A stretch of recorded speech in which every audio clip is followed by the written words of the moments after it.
Field marshal سید آصم منیر سے Indonesia کے وزیر دفاع کی ملاقات ISPR کے مطابق باہمی دلچسپی کے امور، خطے اور دنیا میں بدلتی سیکیورٹی صورتحال پر بات چیت، پاکستان اور انڈونیشیا میں دفاعی تعاون بڑھانے کے امکانات پر تبادلہ خیال۔ انڈونیشین وزیر دفاع نے پاکستان کی مسلح افواج کی پیشہ ورانہ صلاحیتوں کو سراہا، دہشت گردی کے خلاف جنگ میں قربانیوں کا اعتراف کیا۔ فیلڈ مارشل کا انڈونیشیا کے ساتھ دفاعی تعلقات کے فروغ کے عزم کا اعادہ۔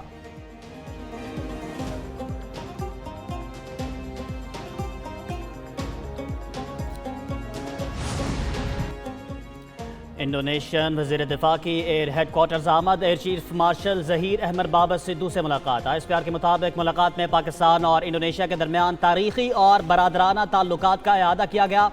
دو طرفہ فضائی تعاون، استعداد کار میں اضافے، تربیت میں اور تکنیکی تعاون پر گفتگو۔ انڈونیشیا کی تربیت، ہوا بازی اور ایروسپیس شعبوں میں تعاون بڑھانے میں دلچسپی۔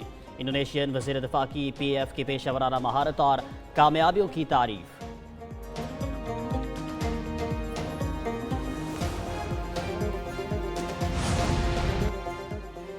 انڈونیشیا کے اعلیٰ سطح کے وفد کی وزارت دفاعی پیداوار آمد، وزیر دفاع پیداوار رضا حراج سے ملاقات ہوئی۔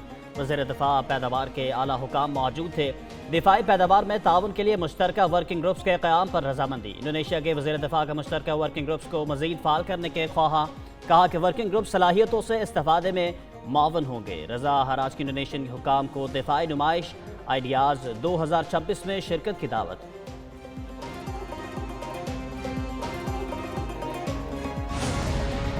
وزیر دفاع خواجہ محمد آصف کا مراکش کا سرکاری دورہ، کاسا بلانکا آرمی کے کمانڈر، سرکاری حکام اور پاکستانی سفیر نے استقبال کیا۔ وزیر دفاع کے دورہ میں پاکستان اور مراکش کے درمیان دفاعی تعاون کے MOUs پر دستخط ہوئے۔ خواجہ آصف کی مراکش کے وزیر مملکت قومی دفاعی انتظامیہ سے ملاقات ہوگی۔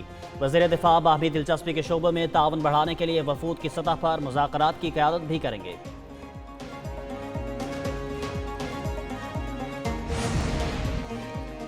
ایران ہمارا ازلی اور ابدی ہمسایہ اور برادر عزیز ہے۔ وزیر دفاع خواجہ محمد آصف کا ایکس پر دو ٹوک پیغام، کہتے ہیں کہ ایران کی سلامتی، امن اور خود مختاری ہمیں عزیز ہے۔ وزیر دفاع خواجہ آصف نے ایران میں رجیم چینج کی کوششوں کے خلاف احتجاج کی ویڈیو ریپوسٹ کی۔ تہران میں بڑی تعداد میں لوگوں نے حکومت کے حق میں احتجاج کیا۔ ایرانی شہریوں نے کہا کہ بادشاہ کو ملک سے نکالا تھا، رضا پہلوی کو بھی واپس نہیں آنے دیں گے۔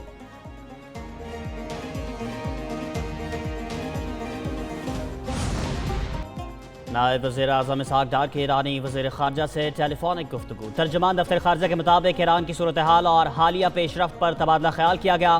اسحاق ڈار نے عباس اراغچی سے مسلسل رابطے، مکالمے، قریبی تعاون پر زور دیا۔ پاک ایران وزرائے خارجہ کا باہمی رابطے پر برقرار رکھنے پر اتفاق۔ نائب وزیر اعظم اسحاق ڈار کو ازبکستان وزیر خارجہ بختیار سیدوف کا ٹیلی فون۔ دو طرفہ تعلقات پر تبادلہ خیال، سیاسی، اقتصادی اور ثقافتی تعاون کو مزید مضبوط بنانے پر زور دیا۔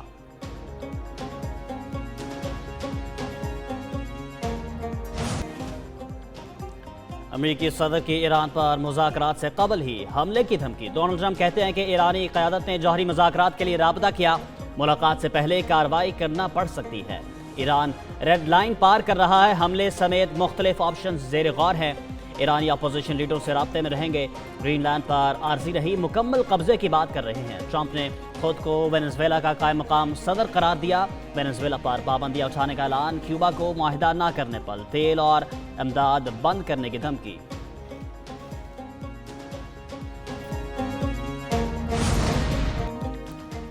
ایرانی حکومت نے داخلی صورتحال پر فیکٹ شیٹ جاری کر دی۔ حالیہ واقعات کو ایران کا اندرونی معاملہ قرار دیا۔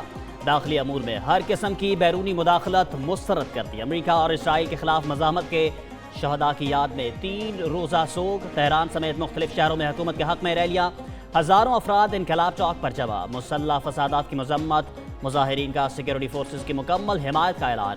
مختلف شہروں میں شہید سیکیورٹی اہلکاروں کی نماز جنازہ ادا کی گئی۔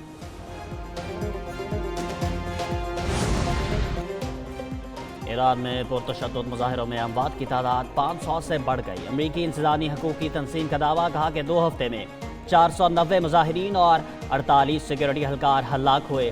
10,000 سے زائد مظاہرین کو گرفتار کیا گیا۔ دوسری جانب ایرانی خبر رساں ادارے تسنیم نے مظاہروں میں ہلاک سیکیورٹی اہلکاروں کی فہرست بھی جاری کر دی، کہا کہ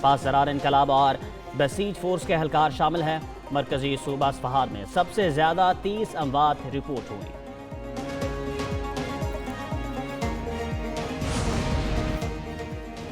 پرامن احتجاج حق ہے مگر مسلح گروہوں سے سختی سے نمٹا جائے گا۔ ایرانی صدر مسعود پزشکیان نے کہا کہ معیشت کے متعلق شدید بے چینی 90% لوگوں کے خدشات جائز ہیں۔ وزیر خارجہ عباس عراقچی نے کہا کہ ٹرمپ کی فوجی دھمکیوں نے دہشت گردوں کو تشدد پر اکسایا۔ امریکی بیانات کا مقصد غیر ملکی مداخلت کا جواز پیدا کرنا ہے۔ ایران جنگ اور مذاکرات دونوں کے لیے تیار ہے۔ اسپیکر محمد باقر نے کہا کہ ضرورت پڑی تو اسرائیل اور امریکہ اڈوں کو نشانہ بنایا جائے گا۔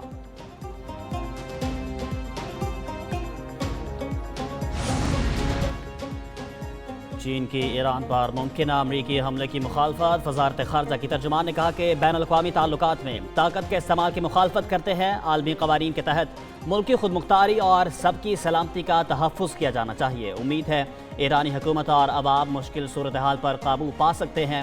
اقوام متحدہ کے سیکرٹری جنرل انطونیو گوترس کا ایران میں مظاہرین کے خلاف تشدد پر اظہار تفتیش۔ کہا کہ آزادی اظہار، آزادی اجتماع اور پرامن احتجاج کے حق کا احترام ضروری ہے۔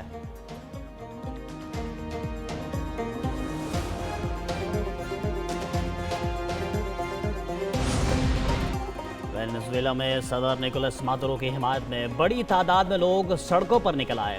کراکس میں لاکھوں افراد کا بہت بڑے قومی پرچم کے ساتھ سڑکوں پر مارچ۔ مظاہرین کی وینزویلا پر امریکی حملے کی مذمت۔ مظاہرین اور مقررین نے امریکہ سے وینزویلا کے مغوی صدر مادورو اور ان کی اہلیہ کی رہائی کا مطالبہ کیا۔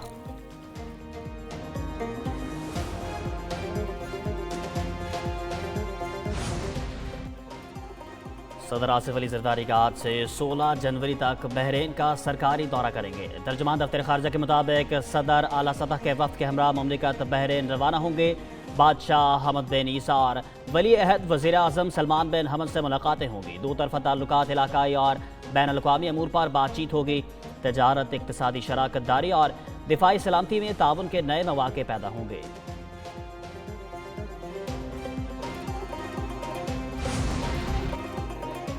ٹانک میں پولیس کی گاڑی پر IED بم حملہ، 7 افراد شہید ہو گئے۔ شہداء میں ایڈیشنل SHO اسحاق احمد، SI شیر اسلم، ڈرائیور عبدالمجید اور ارشد علی شامل۔ پولیس اہلکار تھانہ گومل ٹانک جا رہے تھے۔ صدر مملکت اور وزیر اعظم کا ٹانک میں پولیس اہلکاروں کی شہادت پر اظہار افسوس۔ شہداء کی مغفرت اور لواحقین کے لیے صبر و استقامت کی دعا۔ کہا کہ واقعے کے ذمہ دار دہشت گردوں کو جلد ان کے منطقی انجام تک پہنچایا جائے گا۔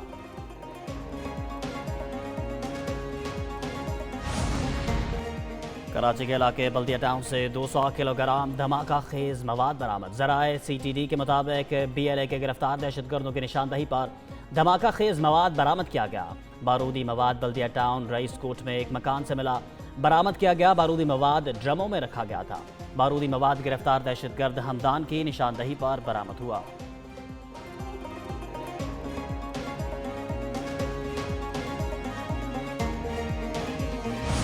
یہ فورن فنڈڈ ایجنڈا ہوتا ہے اکثر، مطلب آپ دیکھتے ہیں کہ فتنہ الہندوستان، فتنہ الخوارج، یہ کون سا اسلام ہے کہ بھارت سے فنڈنگ لو اور آ کے یہاں پہ دھماکے کر دو۔ تو یہ تو سارا کام پیسے پہ چل رہا ہے، اور یہ جتنے بھی ان کے آپس کے معاملات ہیں جس میں آپ دیکھتے ہیں کہ افغان حکومت جا کے ہر دوسرے دن بھارت میں جا کے ان سے کوئی مذاکرات کرتے ہیں۔ بھئی کس بات کے مذاکرات ہیں؟ آپ کی کوئی تجارت چل رہی ہے ان کے ساتھ؟ آپ کا کون سے ایسے باہمی تعاون کے ایریاز ہیں جہاں پہ آپ ان سے مزید جو ہے وہ مشاورت کر رہے ہیں؟ بھارت اور افغانستان کی سرزمین دہشت گردی کے لیے استعمال ہو رہی ہے۔ کسی دہشت گرد کو اپنا بیانیہ پروان چڑھانے کی اجازت نہیں دیں گے۔ وزیر اطلاعات عطا تارکا اسلام آباد میں قومی پیغام امن کمیٹی کانفرنس سے خطاب۔ کہا کہ بھارت سے فنڈنگ لے کر پاکستان میں دھماکے کرنا کون سا اسلام ہے؟ وزیر اعظم اور فیلڈ مارشل آصف منیر کی قیادت میں دہشت گردی کا مکمل خاتمہ کریں گے۔ عطا تارکا نے ایکس پر پیغام میں کہا کہ سہیل آفریدی کا افغانستان کا ترجمان بننا شرمناک اور قابل مذمت ہے۔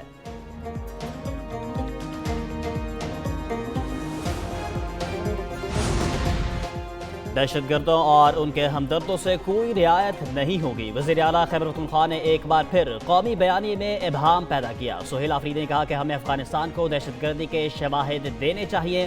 وزیر مملکت داخلہ طلال چودھری کی میڈیا سے بات چیت، کہا کہ دہشت گرد تنظیمیں افغانستان میں موجود ہیں۔ سہیل آفریدی دہشت گردوں کے لیے نرم گوشہ کیوں رکھتے ہیں؟ کیا ان کو نہیں معلوم دہشت گرد کہاں سے آتے ہیں؟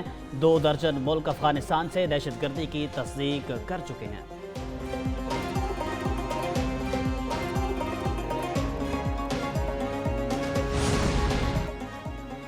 وزیر اعلیٰ خیبر پختونخوا سہیل آفریدی کا دہشت گردی کے شواہد کے متعلق گمراہ کن بیان اور اصل حقائق۔ سہیل آفریدی دہشت گردی کے خلاف قومی بیانیے میں ابہام پیدا کرنے کے لیے کوشاں۔ وزیر اعلیٰ کا افغانستان سے ہونے والی دہشت گردی کے شواہد مانگنا انتہائی غیر ذمہ دارانہ اور افسوسناک۔ پاکستان کی کئی بار طالبان رجیم کی دہشت گردوں کی سہولت کاری کے شواہد دے چکا۔ افغانستان دہشت گرد تنظیموں کی آماج گاہ بن چکا۔ تمام پڑوسی ملک اس کی دہشت گرد پالیسی سے تنگ۔ اسپیکر قومی اسمبلی کا اپوزیشن لیڈر کی تعیناتی کا عمل شروع کرنے کا اعلان۔ ایاز صادق نے دستخطوں کی تصدیق کے لیے اپوزیشن ارکان کو آج طلب کر لیا۔ 14 جنوری کو شام 3 بجے اپوزیشن ارکان کی گنتی کی جائے گی۔ تحریک انصاف کے وفد کی اسپیکر سے ملاقات، محمود چکزئی کا نوٹیفیکیشن جلد جاری کرنے کا مطالبہ۔ تحریک انصاف آج ایک اور درخواست جمع کرائے گی۔ چیف وپ عامر ڈوگر کہتے ہیں کہ اپوزیشن ارکان تصدیق کے لیے تیار ہیں۔ اپوزیشن لیڈر کی نامزدگی کو بہت وقت گزر چکا، کل ہی تصدیق کے بعد نوٹیفیکیشن جاری کیا جائے گا۔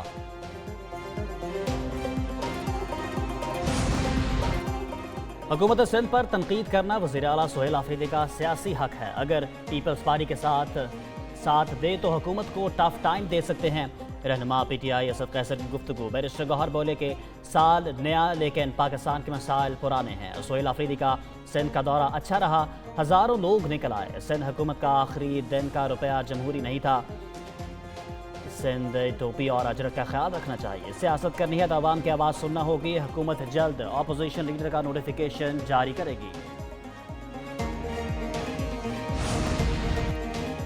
حکومت کا صدر کی منظوری کے بغیر جاری ہونے والا آرڈیننس واپس لینے کا فیصلہ۔ ایکسپورٹ پروسیسنگ زونز میں ترمیمی آرڈیننس صدر کی منظوری کے بغیر جاری ہوا۔ پیپلز پارٹی کا احتجاج، قومی اسمبلی سے واک آؤٹ کیا۔ پیپلز پارٹی منانے کے باوجود واپس نہ آئی، اجلاس آج تک ملتوی کرنا پڑا۔ اسپیکر کا 15 جنوری تک اثاثوں کی تفصیلات جمع نہ کرانے والوں کی رکنیت معطل کرنے کا اعلان۔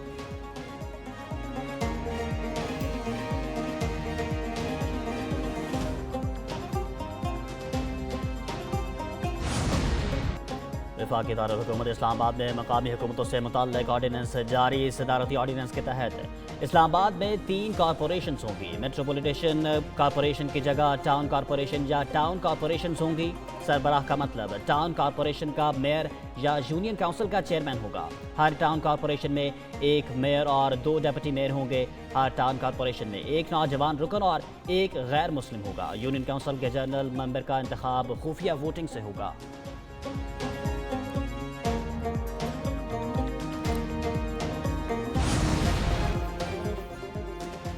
اسلام آباد ہائی کورٹ کے 3 ایڈیشنل ججز کو مستقل کرنے کی سفارش۔ چیف جسٹس شاہی آفریدی کی زیر صدارت جوڈیشل کمیشن کا اجلاس، اعلامیہ جاری۔ جسٹس اعظم خان، جسٹس محمد آصف اور جسٹس انعام منہاس کو مستقل کرنے کی منظوری دی گئی۔ بلوچستان ہائی کورٹ کے جسٹس نجم الدین مینگل کے بطور مستقل جج توثیق۔ جسٹس ایوب خان کی توثیق کی سفارش اکثریتی رائے سے مسترد۔ جوڈیشل کمیشن نے آئینی بینچز میں ججز نامزدگی کے معیار پر غور کے لیے کمیٹی تشکیل دے دی۔